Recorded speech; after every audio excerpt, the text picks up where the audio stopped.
Halo semuanya, selamat datang kembali. Hari ini kita bakal kupas tuntas salah satu unit paling ikonik, paling legendaris dalam sejarah Age of Empires 2, pemanah berkuda. Unit yang di tangan yang tepat bisa jadi penentu kemenangan, tapi di tangan yang salah, wah bisa jadi kehancuran total. Buat ngerti unit ini, kita harus mulai dari sini. Kutipan ini dari manual gamenya yang pertama loh. Dan ini nunjukin kalau pemanah berkuda itu bukan cuma sekedar unit di dalam game. Ini adalah cerminan dari kekuatan legendaris di dunia nyata. Kekuatan yang, ya bisa dibilang mengubah wajah peperangan selama berabad-abad. Oke, mari kita mulai bedah. Buat benar-benar paham sama pemanah berkuda, kita harus ngerti dulu inti dari unit ini. Dan semuanya itu dirangkum dalam satu frasa yang keren banget. Nah ini dia, deskripsi yang super singkat dari gamenya ini. Justru ini kuncinya. Setiap aspek, mulai dari desainnya, kekuatannya, sampai kelemahannya, semuanya itu berakar pada satu konsep yang simple tapi, wah, mematikan banget. Serang dan lari, atau yang biasa kita sebut hit and run. Baiklah, sekarang ayo kita operasi sedikit unit ini. Kita bedah anatominya, lihat apa aja bahan-bahannya, dan yang paling penting, berapa sih biayanya buat ngeluarin mereka ke medan perang? Oke, kita lihat angkanya satu-satu ya. Biayanya 40 kayu dan 60 emas. Emasnya lumayan berasa kan? Poin nyawanya atau HP cuma 50, tipis banget. Tapi diimbangi sama kecepatan 1,4, kenceng. Dan tentunya serangan jarak jauh, kelihatannya oke kan? Tunggu dulu. Lihat angka paling bawah itu, akurasi dasarnya cuma 50%. Jadi setengah panah yang ditembakin itu bakal meleset. Kebayangkan? Unit ini emang cepat, tapi di awal-awal rapuh banget dan sering nembak angin. Nah, ini dia jiwanya pemanah berkuda. Taktik serang dan lari ini adalah alasan utama mereka ada. Ini bukan tipe unit yang kita suruh maju terus tabrak musuh, bukan. Ini unit yang butuh keahlian tinggi dari pemainnya. Butuh yang namanya micromanagement, buat jaga jarak, nembak, lari, pokoknya ngeselin musuh sampai akhir. Gini, di tangan yang jago pemanah berkuda itu kayak dewa di medan perang. Tapi kalau salah lawan atau kita nggak ngontrolnya dengan benar, wah mereka ini cuma bencana yang tinggal nunggu waktu aja. Nah, di sini kelihatan banget sifatnya yang high risk, high reward. Di satu sisi, mereka ini pembantai infanteri yang lambat dan jago banget buat gangguin ekonomi musuh dengan nyerang penduduk desa. Tapi di sisi lain, lihat deh daftar mimpi buruknya. Mereka jadi makanan empuk buat elite skirmisher, langsung rata sama Mangonel, dan benar-benar nggak berkutik lawan unit-unit khusus kayak Haskell atau Shrivamsha Rider yang super cepet itu.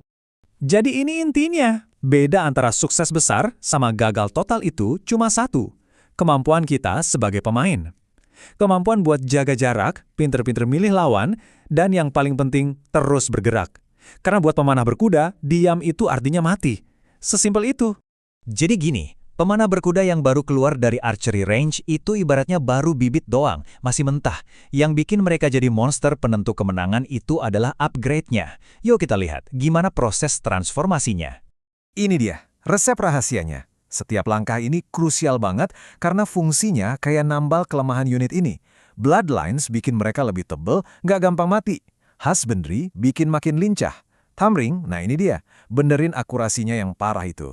Terakhir, ballistics. Ini jaminan biar setiap panah kena sasaran, bahkan target yang lagi lari. Kita bahas Bloodlines dulu.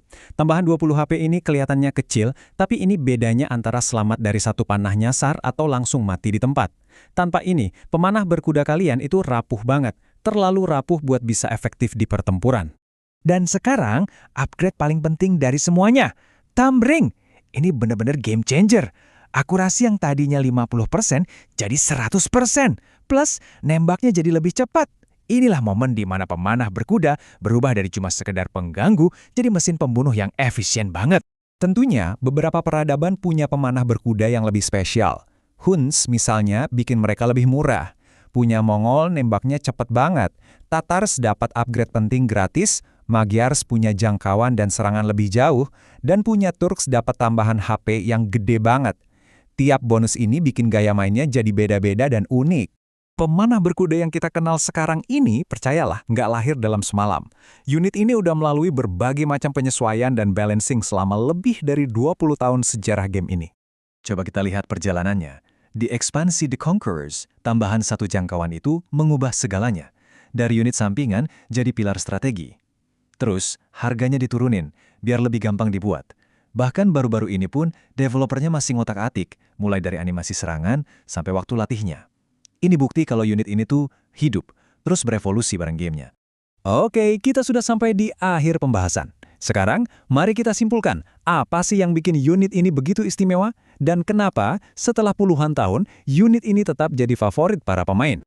Setelah kita ngomongin semua statistik, taktik, dan sejarahnya, pertanyaannya jadi simple. Apa sih yang bikin pemanah berkuda ini jadi legenda? Jawabannya ada di 3 hal ini.